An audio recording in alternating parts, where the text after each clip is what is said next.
This is a press conference. April 9th, 1959, Washington, D.C. One of these 7 young men will be the first American into space. These are the astronauts. United States Project Mercury.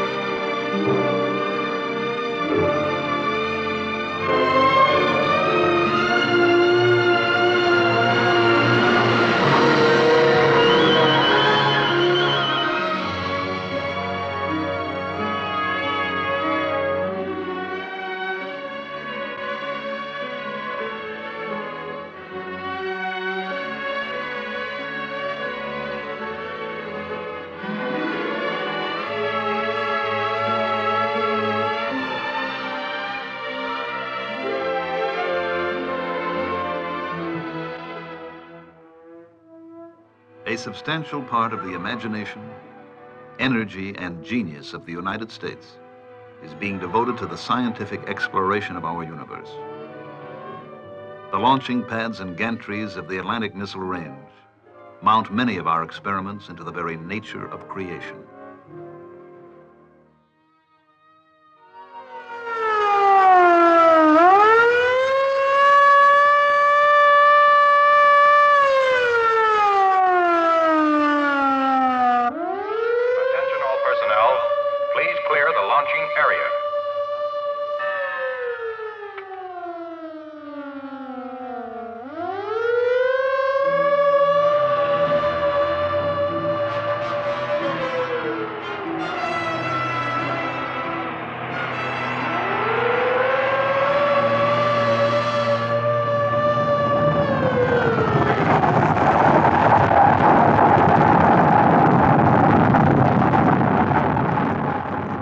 This launch carried an Earth satellite into orbit. Soon, before the Earth turns many hundred times, a man will climb into a capsule at the Atlantic Missile Range and be hurled headlong into space.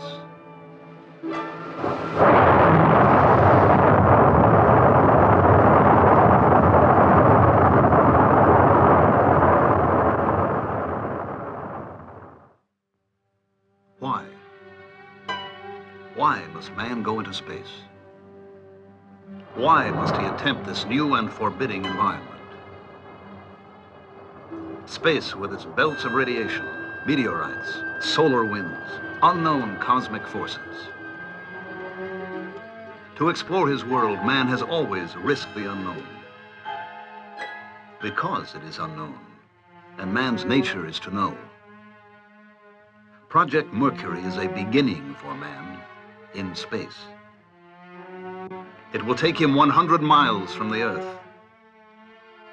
Here, we think there are no radiation belts, solar winds, or unknown cosmic forces, but man, the scientist, the explorer, must see for himself.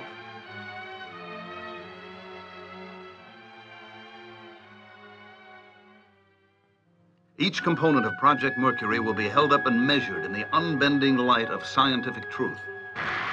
Will it work? Why? Does it work under load? Why not?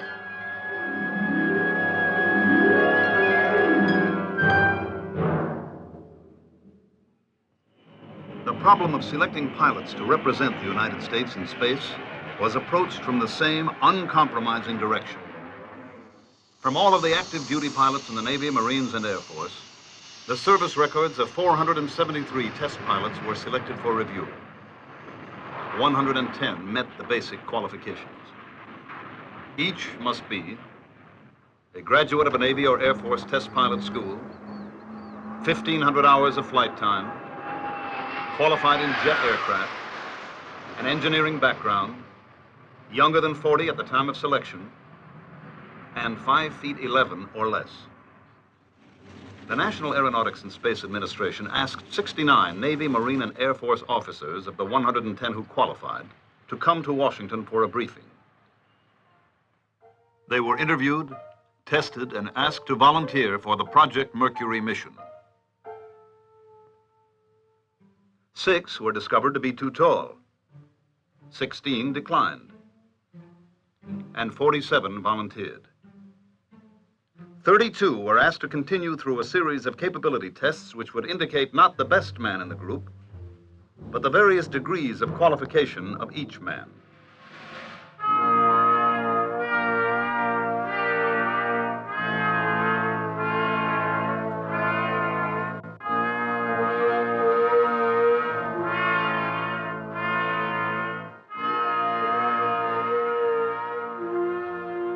Thirty-two candidates reported to the Lovelace Clinic in Albuquerque, New Mexico for an exhaustive series of physical examinations. These tests were divided between those given under normal clinical procedures and a series used for the first time in Project Mercury. A series of dynamic tests designed to measure the candidates' abilities during physical stress.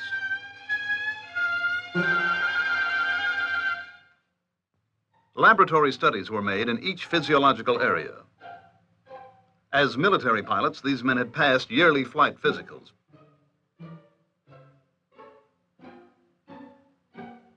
But here at the Lovelace Clinic, each measurable reaction of body chemistry, each physical function was measured, probed, diagnosed. What is the specific gravity of his body? What is his blood volume, water volume? What is his total body radiation count?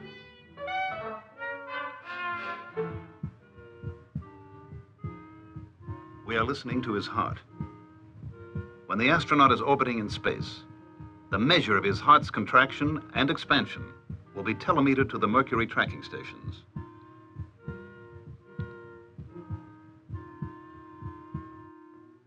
After a week of examinations, the candidates were sent on to the Wright Air Development Center in Dayton for stress evaluation and psychological tests.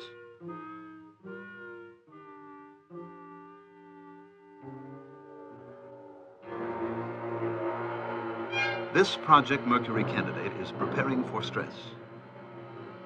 The weight of 8 gravities will thrust upon him as he rides the human centrifuge.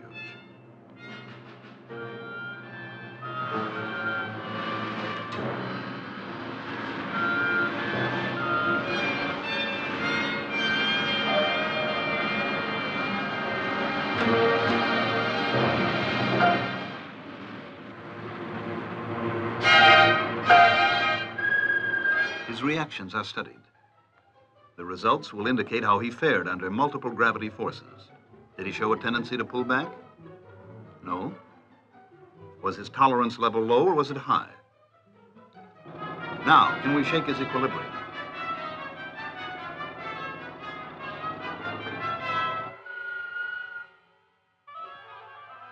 How does this affect his pulse and blood pressure? And what about his mental balance, his imagination, his personality, motivation? How does he see the different problems of living? And how has life affected him as an individual?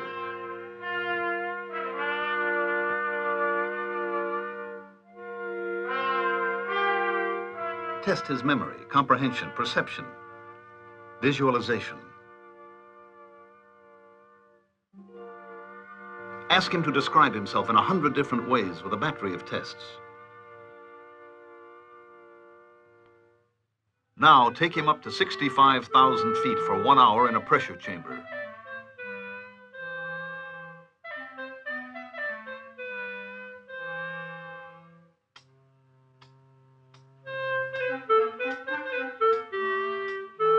Now have him do this for 5 minutes.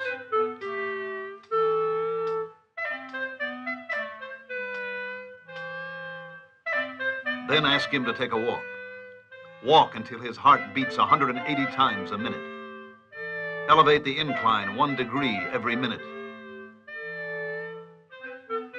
These tests continued until all 32 men had been evaluated.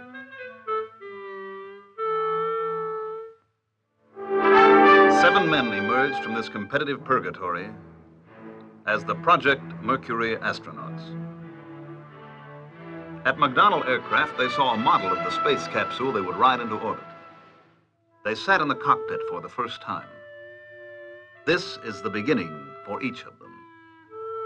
Captain Donald K. Slayton, United States Air Force, age 35, from Sparta, Wisconsin. Lieutenant Commander Alan B. Shepard, United States Navy, age 35, from East Derry, New Hampshire. Lieutenant Commander Walter M. Schirra, Jr., United States Navy, age 36, from Wardell, New Jersey. Captain Virgil I. Grissom, United States Air Force, age 33, from Mitchell, Indiana. Lieutenant Colonel John H. Glenn, United States Marine Corps, age 38, from New Concord, Ohio. Captain Leroy G. Cooper, Jr., United States Air Force, age 32, from Carbondale, Colorado. Lieutenant Malcolm Scott Carpenter, United States Navy, age 33, from Boulder, Colorado. These officers were detailed by their services to report to the NASA at Langley Field, Virginia. Here, the National Aeronautics and Space Administration Space Task Group, under the direction of Robert Gilruth, had organized a training program for the astronauts. They were excellent students, and they had a realistic and tough-minded approach to Project Mercury. They had to know all the answers. Here, they discussed the flight tests. In the flight program, they would ride both the Redstone and the Atlas boosters. But a man would not ride either booster until the full test program was a success. The schedule included first instrumented capsules, then capsules with a monkey aboard, and then one of the 7 would go into space. The schedule also provided for the problems of flying near the Earth. They must maintain their proficiency in high-performance military aircraft.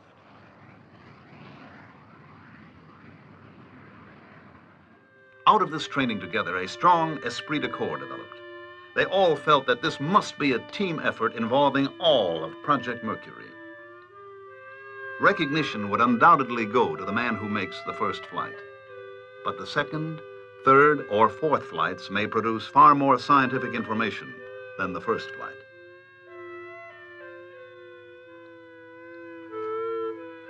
Soon, all of the astronauts were busy qualifying themselves for space flight. They rode the human centrifuges of the Air Force and the Navy. Here, they trained to increase their resistance to the forces of nature that were pitted against them.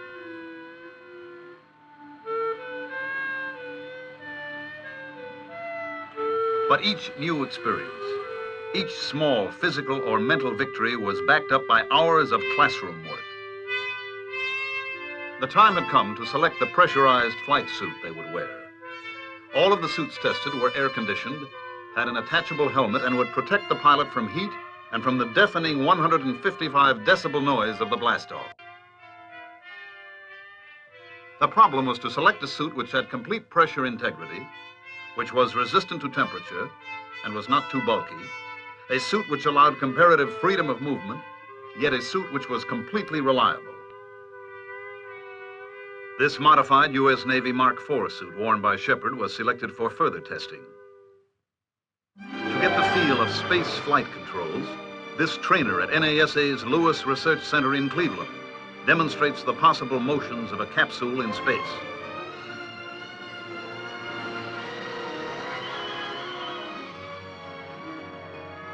While the astronauts perfect themselves for their mission, the hardware of Project Mercury is being tested, evaluated, reshaped, and tested again. Off Wallops Island, Virginia, capsule drops at high altitude test the parachute and recovery systems.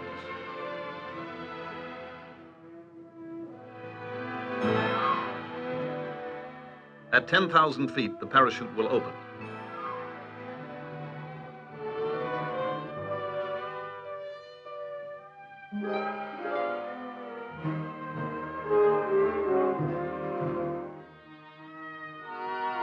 The astronaut riding his capsule will land in the Atlantic recovery area off the coast of Florida.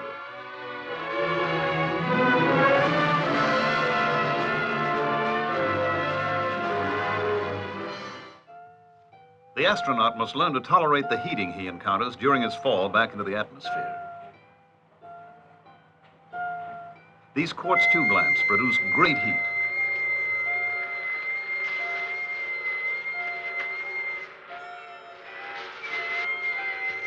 A Among the astronauts, Walter Schirra is charged with the special problem of studying the capsule environment.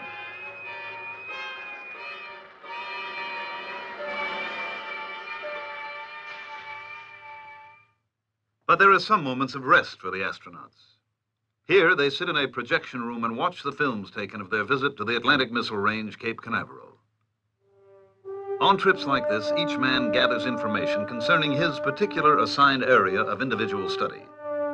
He is then responsible to the rest of the group for this information.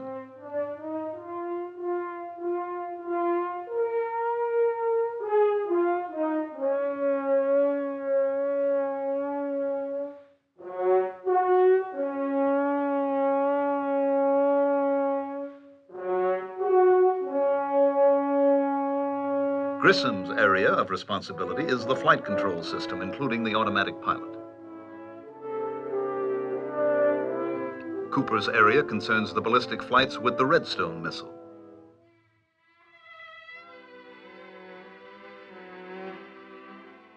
Shepard is concerned with tracking and recovery of the capsule.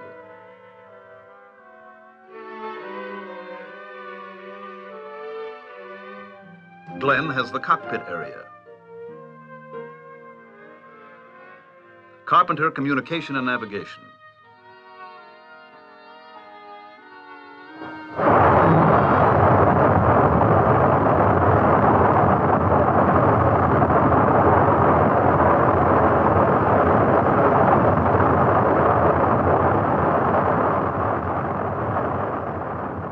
And Slayton has the responsibility for knowing Atlas and all of its systems.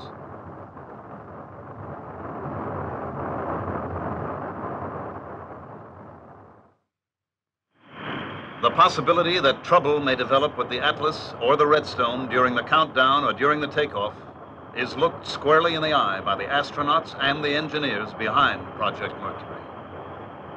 This booster was not a Mercury vehicle, but imagine the worst possible situation for the astronaut, that his capsule is now mounted on top of this Atlas. The escape rocket takes the capsule away from the booster.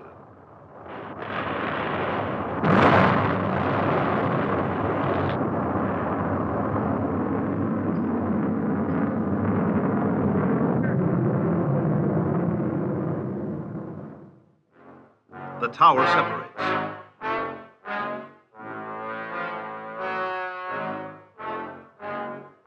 The parachute opens, and the capsule lands in the sea.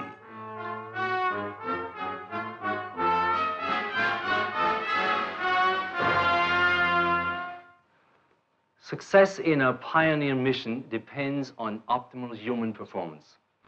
And performance... This is the voice of Dr. Theodore Benzinger at the Naval Medical Center, Bethesda, Maryland.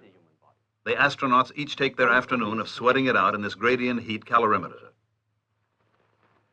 In a temperature as hot as it is in here now for him and will later be for you, 114 degrees Fahrenheit, your internal body temperature is protected by a physiological mechanism of very high power and precision. In the submarine carbon dioxide chamber at Bethesda, the astronauts learn that space medicine and submarine medicine have common problems. Under emergency conditions, there is a danger of the presence of unusual amounts of carbon dioxide in the space capsule or submarine hull.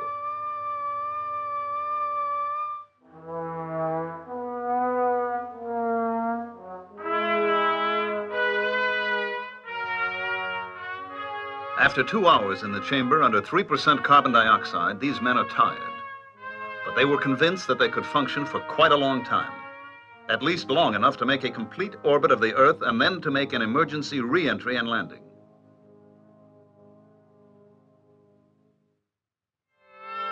But before a man's life is risked in space, animals will undergo the same operational stresses. The animal research program connected with Project Mercury is an important prerequisite to research with human beings in space.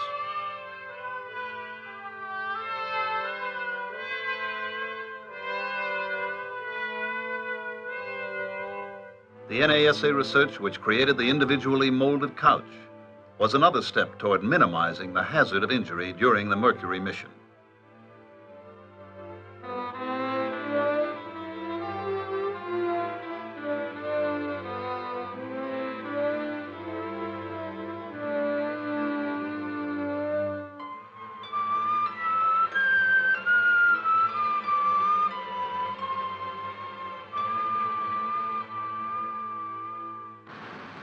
This is the same man, John Glenn, sitting in his couch under 14 Gs in the centrifuge at the Naval Aviation Medical Acceleration Laboratory, Johnsville, Pennsylvania.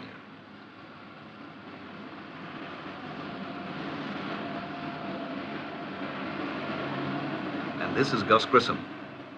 The astronauts consider this experience as probably the most important phase of their space flight environmental training.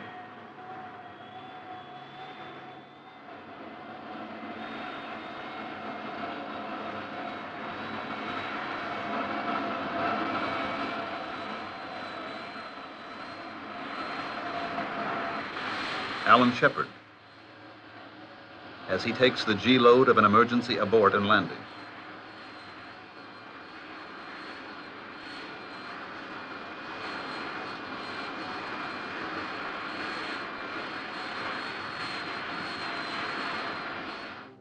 To be able to take this physical beating, these men must be conditioned like athletes. And the astronauts find that the physical discipline of underwater swimming is oddly effective in training toward a space mission.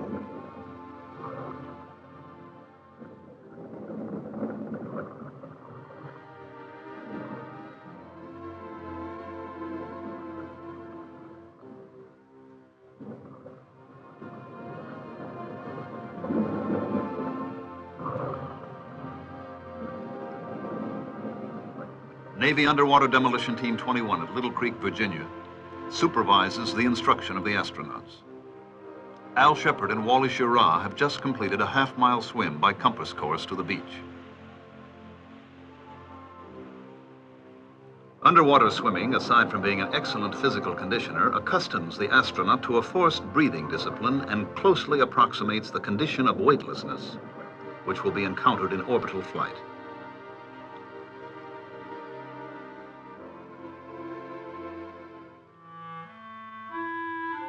Now, imagine, if you will, that you are watching the first Project Mercury launching at the Atlantic Missile Range, Cape Canaveral. At launch time, the manned capsule with its escape system is thrust into the sky by the 2 booster engines and 1 sustainer engine of the Atlas.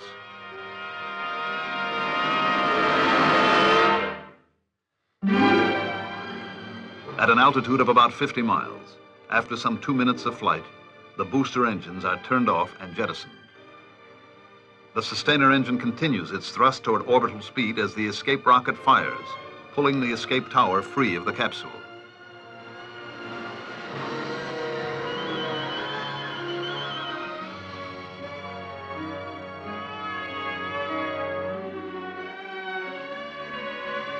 Orbital speed will be achieved at about 100 miles altitude. Once in orbit, explosive bolts release the capsule. Separation rockets on the capsule fire, pushing the capsule away from the Atlas.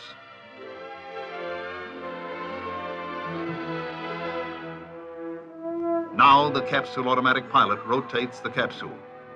If the automatic pilot fails to respond or becomes erratic, the pilot has controls to maneuver the capsule into proper orbital attitude. Through a periscope or through his window, the pilot observes the Earth below and the heavens beyond the horizon.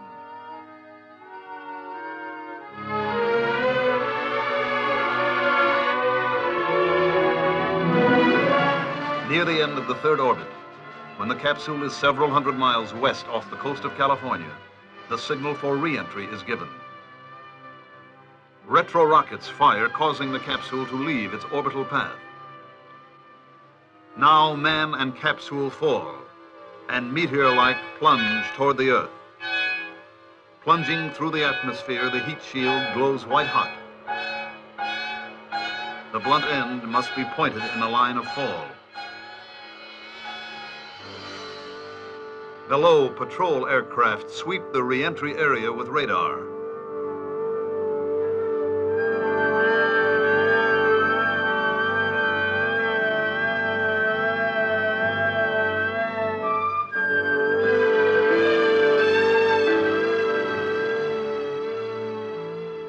At 10,000 feet, the main parachute extends, and a SOFAR bomb is released. The bomb, exploding some 3,000 feet under the ocean, provides an accurate fix. With this information, patrol aircraft and ships converge on the spot where the capsule is expected to land. When the capsule hits the water, the parachute is released and sea dye marker spreads out on the surface of the water. As the capsule floats in the sea, a signal light and automatic radio transmitter indicate the exact position. And so, before the Earth turns many hundred times, another booster will rest on the pad at the Cape. And one of the astronauts will ride here on the shoulders of Atlas. This unmanned Atlas booster and capsule proved in the flight test experiment named Big Joe that this vehicle could perform the mission.